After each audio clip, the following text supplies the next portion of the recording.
এই এবার কুরবানি ঈদে কয়টা সিনেমা রিলিজ হবে রে? একটা। একটা? একটা। একটা কি তুফান? হ্যাঁ। বেটা আরো 9টা 10টা 11টা সিনেমা রিলিজ হবে, নাম শুনছ নাই? এই রঙ্গনা, নীলচক্র, জঙ্গলি, সিয়ামের লীলা, এরকম অনেক সিনেমা আছে। কি কস বেড়া, এতটি সিনেমা রিলিজ হইব না? তুই কস একটা সিনেমা রিলিজ হইব? কিন্তু চলবো শুধু তুফান। আচ্ছা আচ্ছা, তোর হিসাব সিনেমা রিলিজ হোক 11টা, কিন্তু সিনেমা হলে চলবো মাত্র একটা, মানে তুফান। কেন? টিজারটা দেখছেন? টিজার ভালো হয়েছে। টিজার দেখে লাফাইতেছো? টিজারটা আরেকবার দেখে আসেন। আচ্ছা বুঝলাম, টিজার ভালো হয়েছে, সিনেমাও ভালো হইব, তাহলে একটা সিনেমা রিলিজ হইব। যেখানে 2টা সিনেমা হল আছে সেখানে 2টার মধ্যেই চালাইবো। আপনিই তো কইছেন এবার অপোজিশন পজিশন সব জায়গায় চালাইবো, বুঝলে গেছেন? হ্যাঁ আমি তো কইছি, কিন্তু এটা কি সত্যি নাকি? আসলে 2টার মধ্যে চালাবো নাকি একজন চালাইবো, একজন অন্য একটা সিনেমা চালাইবো?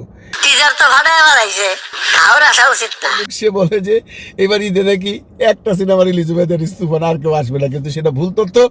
অনেকগুলো সিনেমা আসতেছে, আমি যে নামগুলো বললাম আপনারা অনেকেই জানেন, এই সবগুলো সিনেমায় আসবে। কিন্তু আমি তাদেরকে অনুরোধ করতেছি, ভাই বন্ধু যারাই আছেন, সিনেমা বানাইছেন, বাংলা চলচ্চিত্রের মানুষ আপনারা, ওটিটি থেকে আসেন বা মিডিয়ার থেকে আসেন, আপনারা আমাদের সিনেমারই মানুষ, সিনেমাটাকে কেন গলা নিবে হত্যা করতেছেন বলেন তো? আপনি জানেন না এবার তুফান আসতেছে? আর এবার যেহেতু তুফান আসতেছে, এবার তুফান ধুম মাচা দেগা, তুফান মাচা দেগা।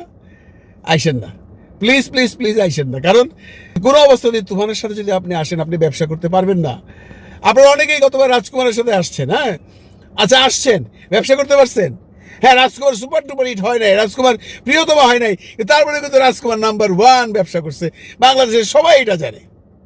ঈদের সর্বোচ্চ ব্যবসার ছবি, কারণ কি? শাকিব খান। সেই শাকিব খানের একটা অ্যাকশন ধর্মী সিনেমা আসতেছে তুফান। আপনারা জানেন যে কোরবানি ঈদে মানুষ চায় অ্যাকশন সিনেমা দেখতে।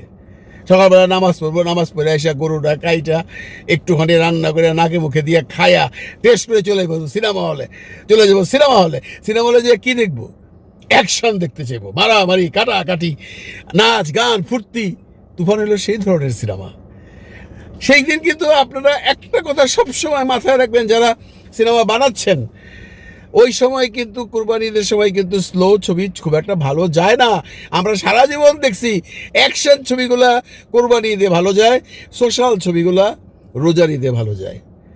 অ্যাকশন ছবিগুলো ভালো যাওয়ার আরেকটা মূল কারণ, রোজার ঈদে যেমন আমাদের মা বোনরা খুব একটা কাজ থাকে না, একদিন হয়তো কারো আত্মীয় স্বজনের বাসায় যায়, এরপরে তারা ফ্রি থাকে। কিন্তু কোরবানি ঈদে প্রতিটি মা বোনেরই বা প্রতিটি বাড়ির গৃহকর্তীদের অনেক ধরনের কাজ থাকে বন্ধুরা, অনেক ধরনের। সেই মাংস কাটার থেকে মাংস বিতরণ করা, আত্মীয় স্বজনকে দেয়া, এগুলো নতুন আলাপ না।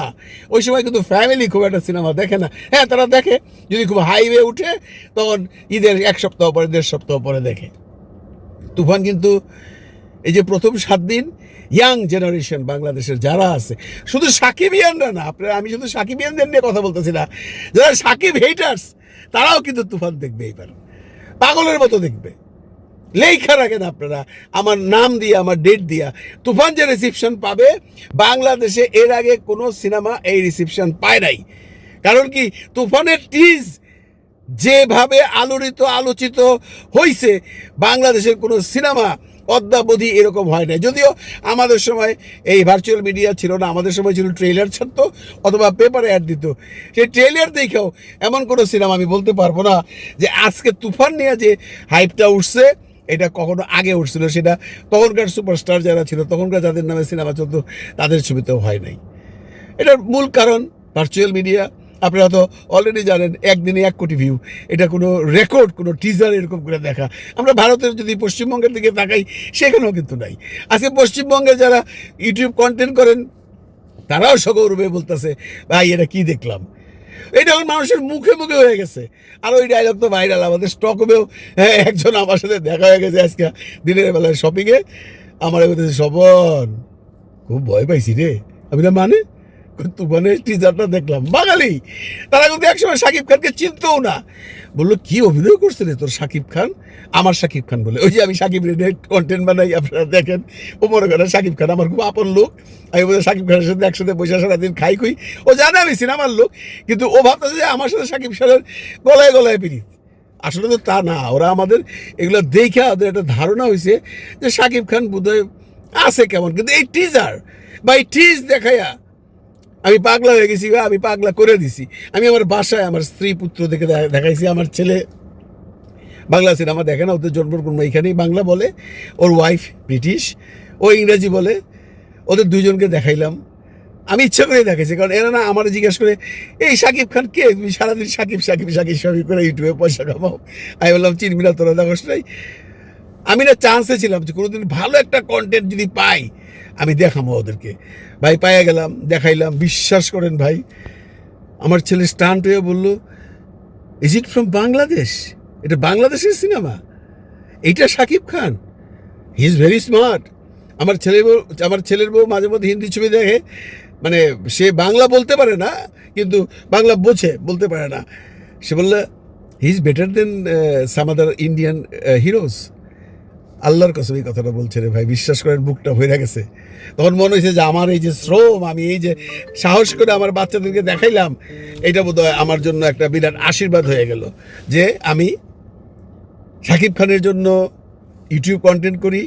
আমার ছেলেদের কি ধারণা ছিল জানি না, তাদের ধারণা টোটালি পাল্টে গেছে। তারা বলতে চাচ্ছে যে he is very smart, very good film. আমাকে আমার ছেলে জিজ্ঞাসা করছে এটা কবে আসবে, দেখা যাবে? আমি যে এটা অনেক সময় লাগবে বাবা, কারণ এটা সিনেমা হলে চলবে, তারপরে এটা কখনো যদি ওটিটিতে দেয় তখন তুমি দেখতে পারবা, বা নেটফ্লিক্সে দিবে না আমি জানি না, অ্যামাজনে দিবে না আমি জানি না।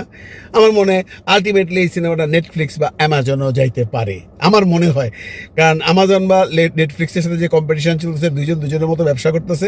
এখন সিনেমাটা যদি ভালো যায় আল্লাহর রহমতে, যেভাবে টিজার দিয়ে আমাদের পাগল করছে, যদি এর কাছাকাছিও যায়, হয়তো বা নেটফ্লিক্স বা অ্যামাজন ছবিটা কিনে নিবে। কারণ বিদেশে প্রচুর বাঙালি মানুষের কাছে নেটফ্লিক্স বা অ্যামাজন সাবস্ক্রাইব করা আছে। ওরা তুফান ঘরে বসে দেখতে চায়, ওদের তো আর টাকা লাগবে না, ওরা শুধু নেটফ্লিক্সে আসলে হবে।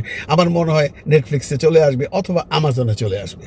যাকে যে প্রসঙ্গে ছিলাম, আপনারা যারা সিনেমা রিলিজ করতেছেন তারা যদি মনে করেন যদি লাগিয়া যায়, তাহলে আমার ছবিটা যদি 2 নম্বরে যায় তাহলে তো আমি জিতে যাবো না, এই ধারণাটা মাথা থেকে সরাই দেন বন্ধু। আপনারা অনেক কষ্ট করে, অনেক শ্রম করে একটা সিনেমা বানাইছেন, অনেক আশা নিয়ে একটা সিনেমা বানাইছেন, অন্তত এই ঈদে আইসেন না। আপনাদেরকে রিকোয়েস্ট করে বলতেছে, আপনারা কোনো অবস্থাতে এই ঈদে তুফানের সাথে টিকতে পারবেন না। আপনারা যার ছবি হোক, আমি কারো নাম ধরে বলতেছি না, যে সমস্ত ছবি রিলিজ করতেছেন আপনারা দয়া করে এই ঈদে আসেন না, ওয়েট করেন না। এত কষ্টের ছবি এত তাড়াতাড়ি আসার দরকারটা কি? বিশেষ করে তুফানের এই হাইবের পরে যদি আপনারা সিনেমা রিলিজ করতে যান, এবার কোনো হলই পাবে না। হ্যাঁ বলতে পারেন যেখানে 2টা সিনেমা হল আছে ওইখানে কি একজন আমার ছবি নিবে না, আমার বা অন্য কারোটা নিবে না। আমি আপনাদের অ্যাডভান্স বলে দিই, আগেও বলছি আবারও বলতেছি, যেখানে 2টা সিনেমা হল আছে সেইখানে 2টাতেই তুফান চলবে। সেই দিন আপনারা ওয়েট করে দেখতেছেন, যদি এটা প্রথমবার না, আগেও চলছে কিন্তু এবার চলবেই। তুফান কেউ ছাড়তে চায় না। তুফান নিয়ে যে কীরকম ক্রেজ শুরু হয়েছে হল মালিকদের মধ্যে, সেটা নিয়েও আমি ভিডিও বানাইছি। সুতরাং আপনাদের এত পরিশ্রম যেন বৃথা না যায়, আপনাদের পয়সাটা যেন, আপনাদের লগ্নিটা যেন চলে আসে, আমরা সবাই দোয়া করি। আপনারা এই ঈদে অন্তত তুফানের কাছে আইসেন না। কাছে আসলে আপনারা একদম নিজের সিনেমাটাকে গলা টিপা মাইরা ফেলাইবেন। এটা কিন্তু তুফানের কথা না, বা তুফান ইউনিটের কথা না, এটা আমার কথা অ্যাজ এ ফিল্ম মেকার। একটা সিনেমা বানাইতে কী কষ্ট হয় আমি জানি, আবার আমরা জানি যারা সিনেমায় কাজ করি। তো যাই না শুনে কেন আসবেন বলেন? কি দরকারটা কি হবে? আপনারা ভাই, আপনি কি ভাবতেছেন আমারটা যদি লেগে যায়, লাগবো না, এইবার লাগবো না, অন্তত ভাই এইবার লাগবো না, অন্য সময় লাগার চান্স ছিল। কাজেই এই যদি লেগে যায় এর চান্সে থাকেন না, ছবিটারে সুন্দর করে রেখে দেন। ঈদের পরে আসেন, রিলিজ করেন, 2টা পয়সা পাবেন, নাম হবে, 2টা দর্শক পাবেন। আর যদি ঈদে আসেন আপনি দর্শকই পাবেন না। ভালো থাকবেন সবাই, ভালো রাখবেন সবাইকে। খোদা হাফিজ।